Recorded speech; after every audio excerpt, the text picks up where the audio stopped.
Book of Names, Casters of Syndrial 1. Written by Ray Oxford. Narrated by J. Scott Bennett.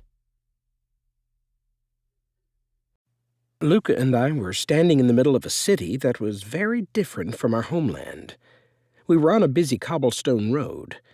Many people shouted, but they were shouts of surprise, not terror. I was silent from shock. Unfortunately, Luca wasn't. "Did we just fall through the earth and land in Egypt? We just fell through the fucking earth and landed in fucking Egypt." The sand-colored stone buildings were Egyptian-esque, but not what I thought Egypt would look like, as they were massive and elegant. It was night, so there were torches alongside the roads and lanterns inside the buildings. There wasn't a single electrical appliance or light bulb in sight. I could see colorful murals on interior walls through the windows, although I couldn't make any of them out. The buildings struck me as homes, except that at least 100 people could live comfortably in each of them. The cobblestone street covered most of the ground and continued as far as I could see in both directions. The only dirt paths were the rare ones between the buildings. People watched us from the safety of the windows, while everyone who was on the street gave us a wide berth.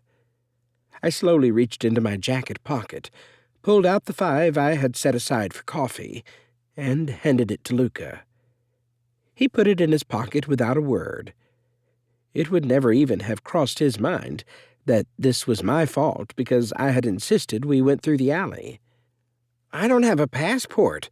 How are we going to get home?" "Calm down," I said. "We're not in Egypt." He pointed to a 500-foot-tall pyramid that could be seen over the tops of the buildings. "That is so far from the point right now, it's not even funny," Luca said. "I don't care where we are. I care where we're not, which is home. Oh, shit. Were we abducted by aliens? Maybe I blocked out the memories because they were too horrendous." His panic was calming me.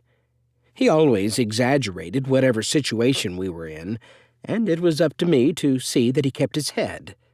This time was no different. "What about alien germs? Whatever it is, we'll deal with it. Calm down." Even as I said it, a crowd was forming around us. I didn't see anyone taller than 5'9". While no one was visibly malnourished, most of them could stand to gain a few pounds. The men wore loose pants and tunics that were either white or sand-colored. The women wore clothes that were a cross between a dress and a wizard robe, which included a greater assortment of light colors. Men wore their hair short or pulled back, while women had theirs down, and hair color ranged from medium brown to blue-black. Many of the women had jewelry in their hair. No one had their faces or hair covered. Taking into account the pyramid and the desert-themed buildings, I didn't think we were actually in Egypt. That didn't explain where we were, though. To the people, we must have looked pretty strange. Luca wore a dark blue dress shirt and blue jeans, while I wore a dark red dress shirt and black jeans with a brown leather jacket. Luca and I both had blue eyes and were on the pale side, since we didn't spend a lot of time outside. Playing Dungeons and Dragons beats skin cancer every time. One of the voices shouted over the suspicious whispers. "They're casters! Call for the priests!" "We should run," I said. "Where to?" "Well, somewhere that isn't here." I grabbed Luca's arm and darted for the thinnest spot in the mob. Everyone in our way dived aside to avoid a collision. We followed the cobblestone uphill until we spotted 3 men with black robes rounding the corner. They were about 5 inches taller than the surrounding people, making them easy to spot. The hoods of their robes covered their heads, and masks concealed their faces. The black masks were painted with a white pattern, which reflected the light of the torches and looked like evil skulls.